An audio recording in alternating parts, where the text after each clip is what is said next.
Also, the association here. The body is though technically dead, do weakly breathe through the holes in their necks. The human brain either spontaneously expands and combusts, where prey is slowly digested.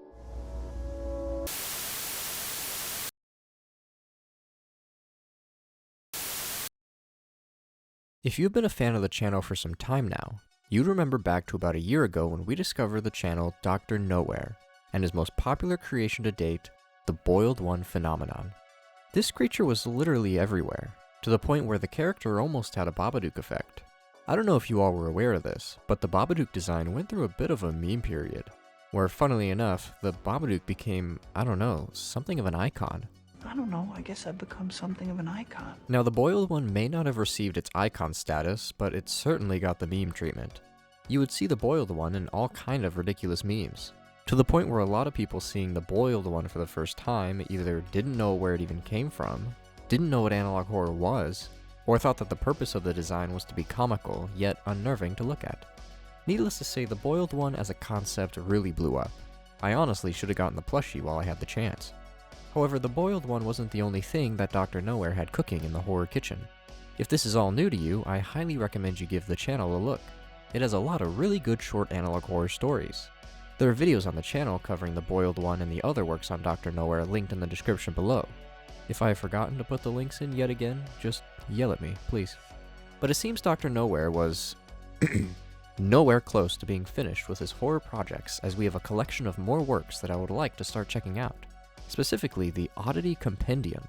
And once again, I really don't know what to expect, especially when it comes to Dr. Nowhere. So without further ado, let's put on our gear and face the ultimate fear. Showtime. But before I let you get too far, just wanted to fill you guys in on an exciting update. I'm sure most of you remember Jonathan, as he has done a handful of videos on the channel now. A new one is coming up soon and will not be releasing on Sunday, but on Wednesday. So you'll get a video both days that week. What week that will be, we will let you know when the time comes closer. But anyways, now you can pass through. The Oddity Compendium. Our tape opens up and we are immediately met with quite the haunting looking fellow. He bears an uncanny resemblance to the Boiled One, but I don't think that's him. Turns out we will be going through the Oddity Compendium presented by Dr. Nowhere's Office of Wonders. This compendium is said to be a beginner's anomaly education program. Like, we're going to be learning about a whole bunch of these odd analog creatures that exist in this world, the one that I'm in. We end up entering into the compendium, and it sounds like we are going to be learning about the many wonderful and strange oddities that exist inside of, outside of, and around your universe. Are we dealing with the multiverse here? Another analog horror multiverse? That can't be good. And these anomalies hit almost all the marks. They could be life forms, products, organizations, and to make matters even worse, these can include whole events and time periods. We might need the TVA to intervene here. Oddly enough, it seems like our little educational video gets halted before we can continue, letting us know that the information coming up next has been acquired from alternate realities.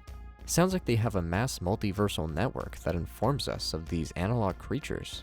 The reason why we are being warned is quite simple. Sometimes information or knowledge that comes from outside our universe can be too difficult for our reality-based brains to comprehend, resulting in possibly a conscious reality fracture.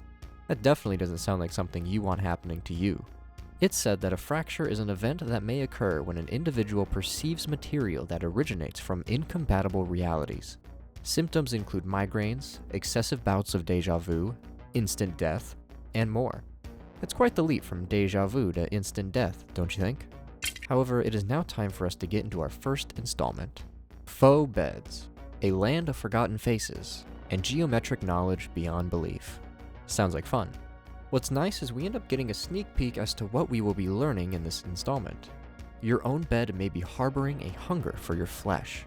Sleep with a cold fan on if possible. I already do that, but excuse me, what? If you ever walk downstairs one morning and your family is gone, interacting with the headless corpses that remain in their steads should be avoided. Non-existence is a contagious disease. If you're out in the middle of nowhere and you get a rush of brilliant ideas, turn back immediately. Enlightenment is a drug, and the withdrawals can kill. A lot of those were little two-sentence horror stories on their own, so I really can't wait to see the full picture. We are then brought to our first oddity, flesh beds. Category, parasite. Apparently these flesh beds, or as some call them mattress folk, are a parasitic subhuman, and don't ask me how, they resemble that of a mattress, hence the name mattress folk. While they may appear to be that of a normal mattress on the outside, slicing through the thin sheet would reveal many human-like characteristics like appendages, organs, and even a human head all lie beneath the skin. Really making it hard to get some sleep tonight, aren't ya? We learn that they first appeared in the late 60s, shockingly enough in a mattress store. 10. When they found excess mattresses in storage that were found in perfect condition, they decided to be generous and give them away to thrift shops. Little did they know. Look, it's the haunted mattress! It said the flesh beds stayed dormant at first, causing no issues to the people that purchased them. But once the weather warmed up, something within them awoke, to which we then learn about our first recorded victim, poor Alice, who was only 19. She was completely unaware that she had been sleeping on a flesh bed for the last 6 months, before she mysteriously vanished. In quite the gruesome outcome, the family noticed a not-so-pleasant stench coming from the bed, and once authorities arrived, they cut open the mattress and found the parasite feeding on several hundred human bones, and a half-digested Alice. Now that is pretty gnarly. It sounds like these mattress folk are able to hibernate themselves until the body heat from the host awakens them. I might have to start checking every mattress I sleep on. After waking up, they are able to slowly unfold themselves, slowly enough not to be noticed. And I gotta say, our little visual demonstration off to the side here is not very fun to look at. This process lasts for about a month, and requires a temperature of 70 degrees or higher. Once that criteria is met, well, we get to see exactly what happens. Fully emerge and pull the sleeping host into its body, where prey is slowly digested. The leading theory as to how these mattress folk came to be all boils down to messed up evolution, a branch of Homo sapiens that eventually merged with a mycelial network many, many years ago. When these flesh beds would undergo autopsies, their DNA was able to be traced back to people born during the 1600s. So who knows how many disappearances were actually just due to these mattress folk. Interestingly enough, these flesh beds can sometimes share DNA with other humans. In fact, one flesh bed ended up sharing DNA and a blood type with Napoleon Bonaparte. Perhaps he slept on the bed only long enough for it to take some DNA, but not enough to fully awaken the beast. The last thing we hear about when it comes to these creatures is a recommendation that if your mattress has been feeling a little bit too warm lately, it's probably a good idea to just throw it out. On that note, sleep tight everybody. Those mattress folk definitely don't seem like something I would ever want existing in our real life today. I'd happily just transition to sleeping on the floor. But we have now arrived at our second oddity, the Headless macrocosm. Category, pseudolocation/disease. This can't be good. As it turns out, the Headless macrocosm is a sub-reality that is nearly identical to Earth, except instead of humans, there are these pale, headless corpses that walk around in their place. If you thought the mattress folk were scary, just wait until we get deeper into these guys. Even though these things are corpses, there are little holes in their necks that they are able to weakly breathe through. Their hearts also beat at random intervals. Most of these things look the same, but the more important fact is that the behavior of these corpses change dramatically after a human physically interacts with it. It's said they gain a level of awareness and vitality if this occurs. A more haunting fact to think about is that there are actually 2,393 living humans in this parallel Earth reality. It's said that all they can remember is falling asleep under strange circumstances, and then they woke up here. It sounds a bit like a mix of the Backrooms and perhaps the Void from Loki and Deadpool. These people in this parallel reality have no recollection as to what they looked like back at home, which led to the theory of this place being some sort of anti-reality, the literal trash dimension of the universe. So it is essentially the Void from Loki. It's said that the Headless macrocosm could be a waste department of the universe used for aspects of reality that are useless or harmful to existential fabric. The only way the living humans are able to survive is by sheltering in abandoned places and trying to get through the harsh winters. Now that we have learned about these two parallel realities, we learn about an incident where a temporary tear was caused between the two worlds. A man in the Void was walking around when he accidentally bumped into one of the headless corpses. Bad move, buddy. This resulted in the motionless body springing to life and ripping the head off of the man, and then placing it on its own stumped neck. So what you're essentially telling me is, no head? We can read on screen that the man's name was Michael Tedford, but our narrator can't seem to say it, and our screen even has difficulty keeping it up. The man's name was Michael Tedford. Something that I think has to come back later is that relocating signal. Did we just relocate to a different universe? God, I hope not. It said that after the corpse had placed the head on its own body, an event occurred back on Earth in the year 2061 that resulted in governmental intervention. Interesting to learn that this takes place quite a bit in the future. I'll be 60 by then, so hopefully I don't last much longer once this shit starts happening. According to a family's phone call to authorities, they described a tall naked figure appearing in their backyard. We even get a good photograph to look at this figure. And something to note, literally every time the narrator says the name Michael or Michael Tedford, the whole tape goes haywire. Following photograph depicts this figure they spoke of. Michael Tedford's rotting head is affixed atop its frail neck. His head can't even be seen in photos. It's just replaced with almost this missing texture image that says the face you are looking for no longer exists. It's like Gmod trying to make those textures that you don't have downloaded. They just come out all pixelated and purple and black. It'd probably be really scary actually to see in real life. But apparently the next course of action was to take the strange disfigured remains of Michael and to take him to an upscale anomaly testing site. Side note, this tree over here with the sky in the background kinda looks like a face, and I keep seeing it in my peripheral, and it's scaring me a lot. It said that the headless corpse was literally trying to become Michael, literally replacing him in the grand scheme of existence. It said that these corpses may be attempting to reconnect with their original reality again, as we begin to learn about a new disease that is affecting them greatly. According to this tape, this disease is non-existence itself, and this isn't unique to the headless corpses. This can happen to anyone, and from what I suspect, living people becoming non-existent sends them to this headless macrocosm void. But a headless corpse in the macrocosm becoming non-existent literally wipes them from existence.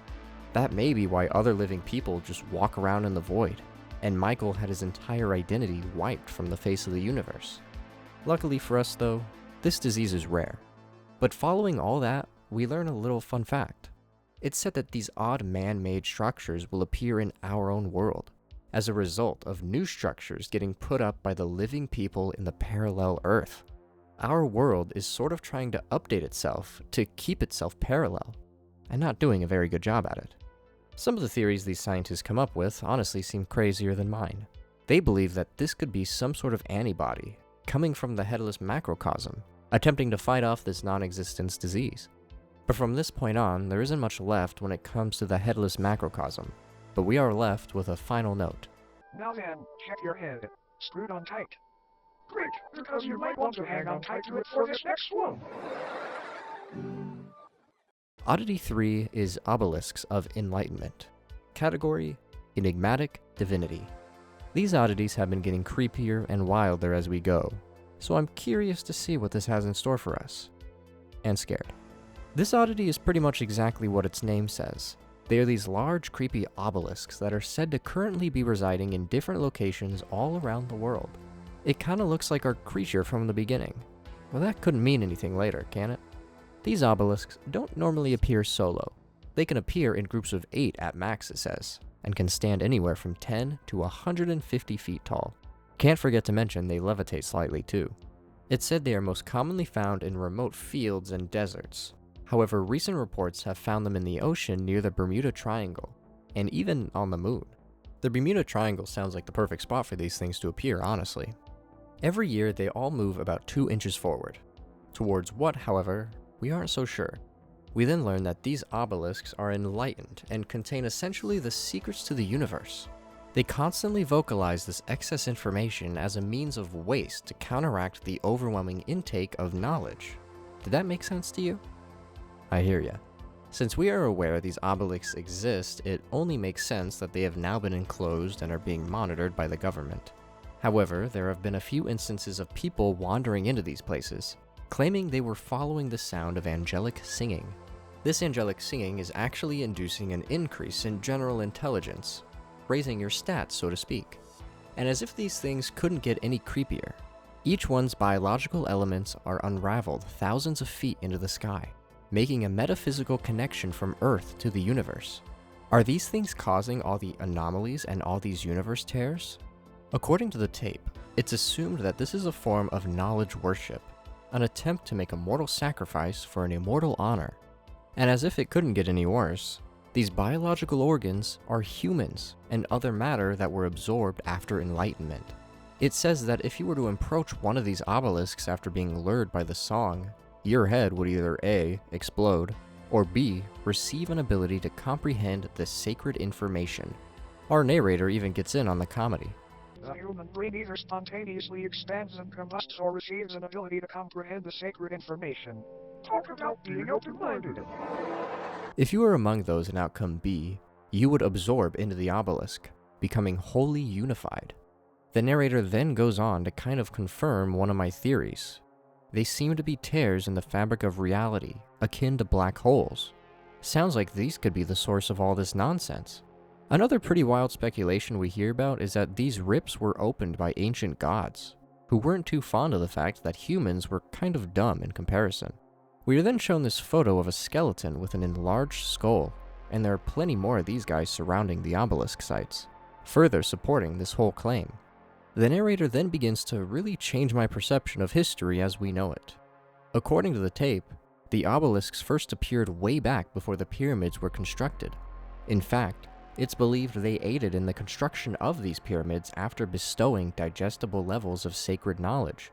Or, the pyramids could have been built by aliens. It's said that these pyramids even got their shape due to the fact that they were made as tribute to these divine obelisks.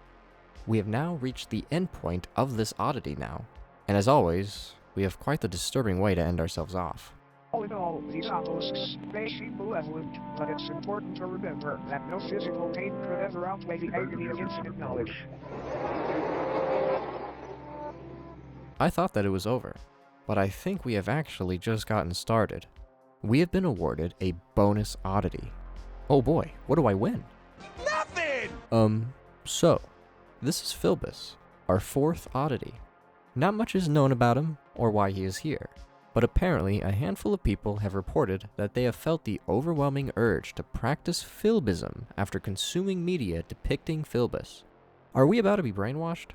I also don't really know how to feel about the way Filbus is looking at me. Stop that. It is said that Filbism is a political and religious ideology that centers around the belief that building/consuming chairs and other wooden furniture is honoring Filbus's great sacrifice. And not much is known, however, about what this sacrifice even is. When it comes to how to practice Filbism, which at this point I think I may have already been indoctrinated, it goes as follows.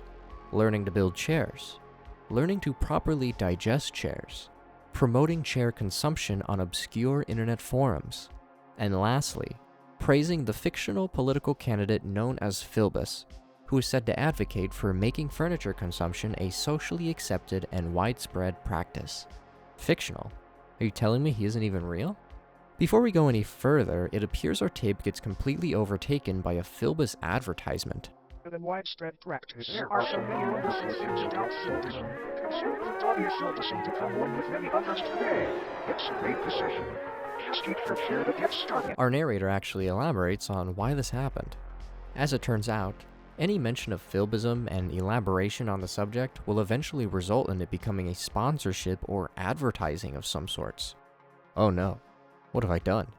The next thing our narrator ends up saying should definitely have you raising your eyebrows. We have no idea how to avoid this, sorry. All Filbists will deny the existence of Filbism when directly questioned about it. All Filbus will deny the existence of Filbism when directly questioned about it. You mean like you did, when you called Filbus fictional. I think I see what's going on here. They don't really help their case when they say the video wasn't sponsored by Filbism, and that Filbism doesn't even exist. We are then met with another wild Filbus advert. Filbism does not even exist. For Filbism certification here. Consider the body of Filbus today. Honestly, get this guy out of here. But now, according to the narrator, time is up, and we are done exploring the oddities. Before we get to leave, however, we have to go through a cleansing process. This is an auditory procedure that will ensure we do not come out of this with any ailments from beyond, contracted during our viewing experience. We are then instructed to close our eyes, and to not open them until told so.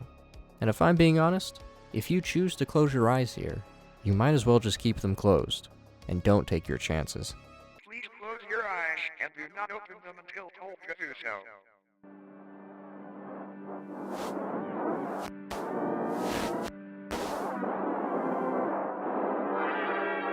If you kept your eyes closed, you made it safely.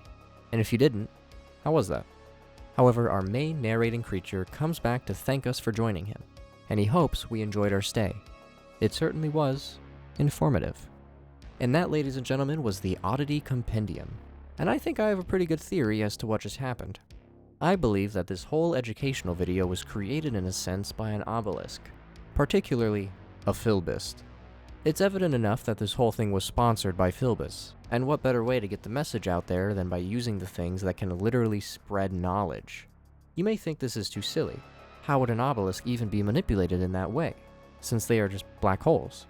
Well, that just goes to show the ultimate power of Filbus. He's able to infiltrate the distribution of knowledge, and turn it into a promotion for his damn political campaign. On a much grander scale, however, it's clear this takes place in a future where these mysterious obelisks/black holes opened up and a whole bunch of anomalies and oddities came pouring through. This is essentially another analog horror multiverse like Arcadia TV. I really liked the concept of the Headless macrocosm. It's a haunting concept that you can just be blipped into this parallel trash world. You have literally been deemed a waste of space by the universe. And if you get blipped out of there, well then you're literally out of history.